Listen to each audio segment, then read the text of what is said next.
नमस्कार साथियों आज की इस वीडियो में हम बात करेंगे शिक्षकों की उच्च पद प्रभार प्रक्रिया को लेकर। जी हाँ साथियों, आप सभी को मालूम है विभिन्न संवर्गों की उच्च पद प्रभार प्रक्रिया को लेकर काउंसलिंग की जा चुकी है। हालांकि काउंसलिंग में काफी अनियमितताएं देखने को मिली थी। उसी क्रम में बहुत सारे शिक्षक साथियों ने माननीय उच्चतम न्यायालय का रुख किया था। आप यहाँ पर माननीय उच्चतम न्यायालय का एक ऑर्डर देख रहे हैं, जो कि एक माध्यमिक शिक्षक द्वारा जो पिटीशन दायर की गई थी उस पर निर्णय दिया गया है। आइए हाईकोर्ट ने जो निर्णय जारी किया है उसका अवलोकन करते हैं। इसमें आप देख सकते हैं, एक तरफ इसका इंग्लिश में प्रारूप दिया हुआ है, दूसरी तरफ हमने इसका गूगल ट्रांसलेट हिंदी में किया हुआ है ताकि शिक्षक साथी इसे बेहतर तरीके से समझ सके। मध्य प्रदेश के उच्चतम न्यायालय ग्वालियर में अक्टूबर 23 को माननीय श्री न्यायमूर्ति मिलिंद रमेश फड़के के समक्ष 2023 की रिट याचिका संख्या 26/275। बीच में यहाँ पर आप देख सकते हैं जो माध्यमिक शिक्षक हैं, उम्र 51 वर्ष, सेवा माध्यमिक शिक्षक, विषय हिंदी से है, निवासी शासकीय माध्यमिक विद्यालय देवरी खनिया दाना, जिला सुप्री, इनके द्वारा ये रिट दायर की गई थी श्री विनोद कुमार जाटव जी के द्वारा। श्री के श्रीवास्तव अधिवक्ता थे याचिकाकर्ता के। मध्य प्रदेश राज्य प्रमुख सचिव स्कूल शिक्षा विभाग वल्लभ भवन जिला भोपाल के माध्यम से आयुक्त लोक शिक्षण संचालनालय भोपाल, संयुक्त संचालक लोक शिक्षण संचालनालय ग्वालियर, जिला शिक्षा अधिकारी शिवप्री प्रतिवादी। इस तरीके से ये जो रिट है वह दायर की गई थी। आप देख सकते हैं, प्रति याचिकाकर्ता को आदेशित या निर्देशित किया जाए कि अवैधानिक रूप से जारी द्वितीय पदक्रम सूची के संशोधन के बाबत प्रस्तुत आपत्ति आवेदन का विधिक निराकरण कर जन्मतिथि के आधार पर याचिकाकर्ता वरिष्ठ होने से पदक्रम सूची संशोधित किए जाने के आदेश पारित करें। यानी कि इसमें स्पष्ट कर दिया गया है कि अवैधानिक रूप से जो द्वितीय पदक्रम सूची जारी की गई थी उसमें निराकरण किया जाए और जन्मतिथि के आधार पर याचिकाकर्ता की वरिष्ठ होने पर पदक्रम सूची संशोधित किए जाने के आदेश पारित करें। प्रति याचिकाकर्ता को आदेशित किया जाए कि याचिकाकर्ता को वरिष्ठता के आधार पर प्रथम वरीयता में उच्च माध्यमिक शिक्षक के उच्च प्रभार को दिए जाने बाबत काउंसलिंग नीति आदेश प्रदान किए जाने के आदेश प्रसारित करें। यानी कि जो याचिकाकर्ता हैं उन्हें काउंसलिंग में उपस्थित होने हेतु, काउंसलिंग में शामिल होने हेतु आदेश प्रसारित किए जाए। यहाँ प्रति याचिकाकर्ता से आशय है शिक्षा विभाग से, जो कि याचिकाकर्ता के सामने है। अन्य कोई आदेश निर्देश माननीय न्यायालय जो उचित समझे जारी किया जाएगा और अन्य आदेश भी चाहे विभाग जारी कर सकता है जिससे कि माननीय उच्चतम न्यायालय को संतुष्टि हो। इस तरीके से आप समझ सकते हैं, ये काफी महत्वपूर्ण निर्णय हाईकोर्ट ने दिया है।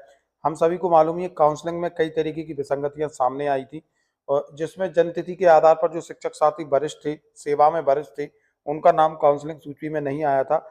उन्होंने अपनी रिट दायर की थी और उसी के आधार पर ये महत्वपूर्ण निर्णय माननीय उच्चतम न्यायालय ने यहाँ पर दिया है और विभाग को पदक्रम सूची संशोधित करने का निर्देश यहाँ पर दिया है।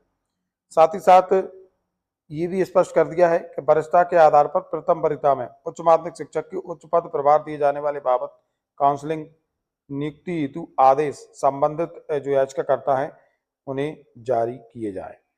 उसके अतिरिक्त यदि हम देखें, याचिकाकर्ता के वकील ने प्रस्तुत किया है कि याचिकाकर्ता की शिकायत के संबंध में उन्होंने एक अभ्यावेदन भी दिया है, लेकिन प्रतिवादी संख्या 4 द्वारा आज तक उस पर निर्णय नहीं लिया गया है।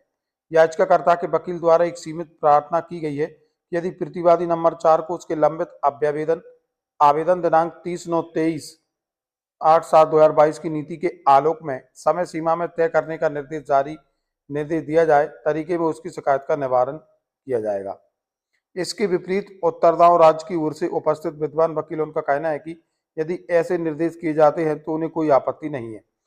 पक्षों के विद्वान वकील को सुनने और याचिकाकर्ता के वकील द्वारा की गई समिति प्रार्थना को देखने के बाद प्रतिवादी नंबर 4 को याचिकाकर्ता के लंबित प्रतिनिधित्व आवेदन पर निर्णय लेने के निर्देश के साथ याचिका का निपटारा किया जाता है।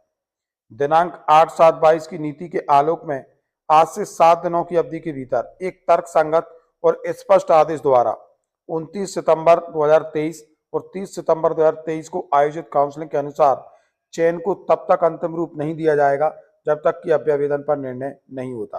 तो हाईकोर्ट ने ये बड़ा निर्णय दिया है। 29 और 30 सितंबर को माध्यमिक शिक्षकों की जो काउंसलिंग की गई थी, अब उस पर अंतिम निर्णय जब तक नहीं होगा, जब तक याचिकाकर्ता के अभ्यावेदन का कोई सार्थक निराकरण नहीं हो जाता, उन्हें काउंसलिंग प्रक्रिया में शामिल नहीं कर लिया जाता, या फिर वरिष्ठ सूची में संशोधन कर उन्हें वरीयता क्रम में स्थान नहीं दे दिया जाता, उपरोक्त निर्देशों के साथ याचिका का निपटारा किया जाता है। यह स्पष्ट किया जाता है कि इस न्यायालय के मामले के गुण दोष पर कोई राय व्यक्त नहीं है। आप देख सकते हैं, इस तरीके से हाईकोर्ट ने ये काफी महत्वपूर्ण निर्णय माध्यमिक शिक्षक की उच्च पद प्रभार प्रक्रिया में काउंसलिंग में हुई गड़बड़ी या विसंगति पर जो रिट दायर की गई थी उसको लेकर जारी किया गया है। साथियों, काउंसलिंग प्रक्रिया में कई तरह की अनियमितता और विसंगति देखने को मिली थी। स्वाभाविक है, ऐसे में शिक्षक साथी कोर्ट का रुख करेंगे और उसके परिणाम आने शुरू हो चुके हैं। माध्यमिक शिक्षकों के जो कि उच्च माध्यमिक शिक्षक के पद पर इनको प्रभार मिलना है, उनके आदेश अब जब तक जारी नहीं होंगे तब तक याचिकाकर्ता का निराकरण यहाँ पर नहीं हो जाता। तो ये हाईकोर्ट का एक बड़ा निर्णय है। देखते हैं आने वाले समय में क्या स्थिति परिलक्षित होती है। साथियों, ये था आज का महत्वपूर्ण अपडेट। मिलेंगे जल्दी नए अपडेट एवं नए टॉपिक के साथ। तब तक के लिए जय हिंद, जय भारत मित्रों।